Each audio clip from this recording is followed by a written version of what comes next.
Dear student of class 7, हम लोग पढ़ रहे हैं बच्चों आपको चैप्टर 5 और हम लोग अभी तक बच्चों हमने जो अलगू चौधरी के द्वारा जो वर्डिक्ट दिया गया था, जो डिसीजन दिया गया था, हमने वो देखा जो कि आंट के फेवर में था। उन्होंने जुम्मन शेख को कहा बीइंग अ पंच, उन्होंने ये कहा पंच होने के नाते उन्होंने ये कहा कि आपको या तो आंट की जो मंथली अलाउंस है वो पे करना पड़ेगा या तो आपको इनकी प्रॉपर्टी वापस देनी पड़ेगी। अब हम लोग पढ़ेंगे बच्चों आगे।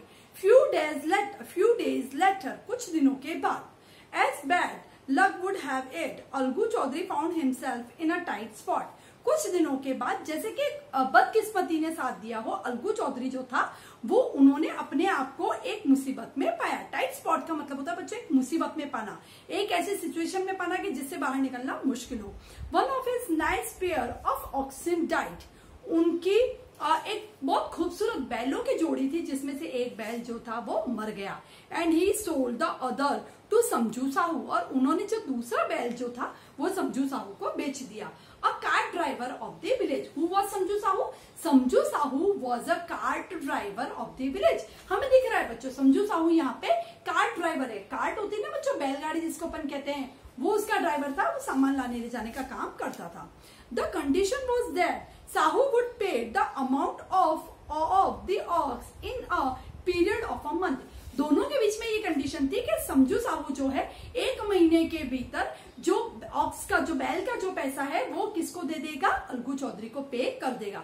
As soon as Samjhu Sahu had the ox he began to drive it hard. जैसे ही समझू साहू को वो बैल मिला, उसने उस बैल को बड़े हार्ड तरीके से, यानी फ्रीक्वेंटली उसको चलाना, भोजन नहीं देना, ये सब काम स्टार्ट कर दिया। He made 3 to 4 trips every day without caring or feed the animal properly.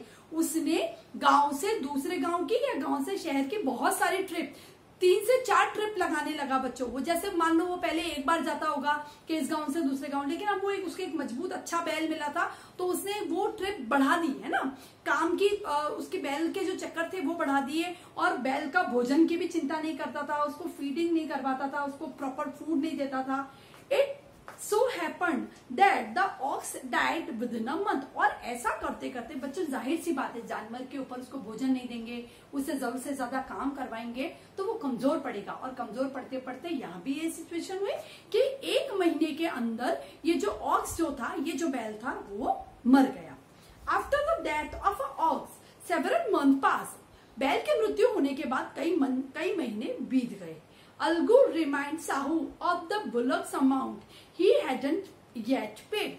Algu जो था साहू को बार बार याद दिलाता था कि जो बैल का, बुलक का जो पैसा है तुमने अभी तक पे नहीं किया। साहू गॉट वेरी एनॉयड, ये वर्ड हम बच्चों बाद में समझेंगे। साहू जो था वो बड़ा इरिटेट होने लग गया, परेशान होने लग गया।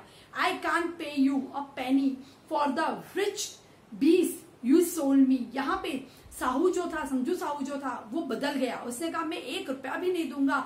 जैसा बीमार, जैसा कमजोर बैल जो था, 20 जाति जो थी जो तुमने मुझे बेच दी। He brought us nothing but ruin. और समझू साहू ने साथ में ये भी कहा कि वो हमारे लिए कुछ भी नहीं लेके आया, लेकिन हमें बर्बाद करने आया था।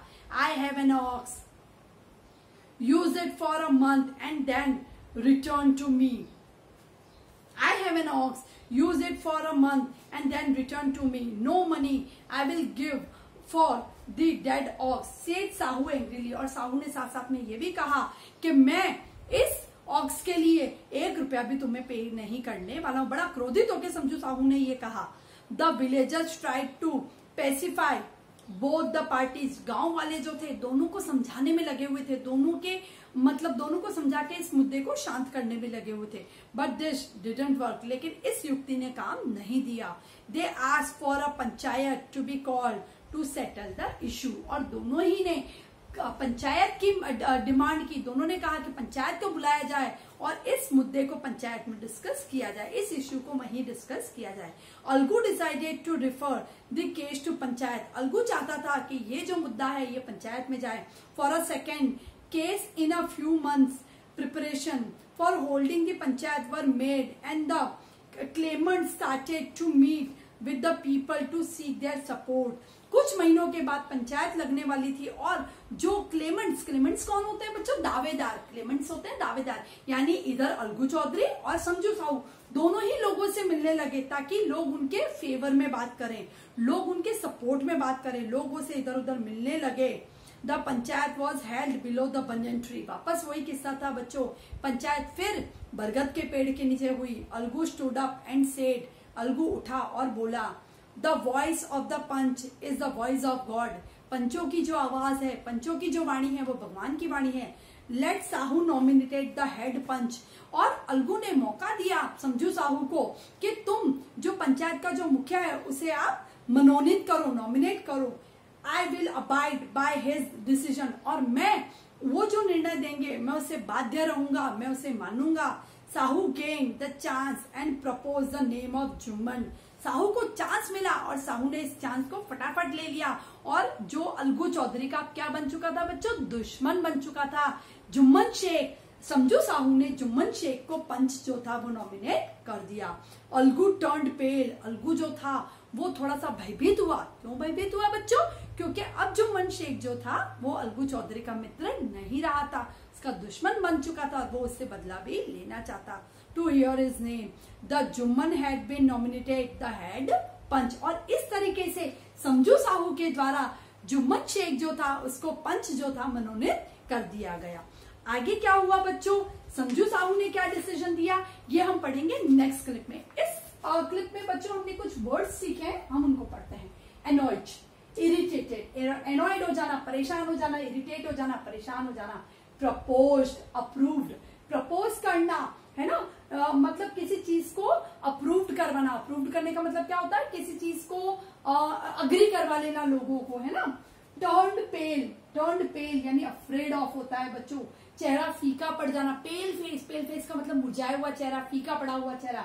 अफ्रेड ऑफ यहाँ पे मतलब होता है भयभीत हो जाना। जैसे कि कौन भयभीत हो गया था बच्चों? अलगू चौधरी, जुम्मन शेख का नाम आते ही।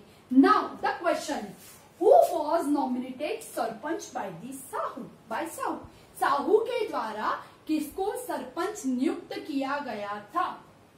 आप बताएंगे बच्चों, साहू के द्वारा किसको सरपंच नियुक्त किया गया था? Very good, Jumman Sheikh was nominated sarpanch by Sahu. Jumman Sheikh जो था, जो कि अलगू चौधरी का क्या बन चुका था? दुश्मन बन चुका था, उसको Jumman Sheikh was nominated sarpanch by the Sahu. I hope बच्चों आपको क्वेश्चन आंसर भी समझ में आ गया होगा और हमने जो पैराग्राफ पढ़ा वो भी अच्छे से समझ में आ गया होगा। आगे की कहानी नेक्स्ट क्लिप में पढ़ेंगे। Thank you very much.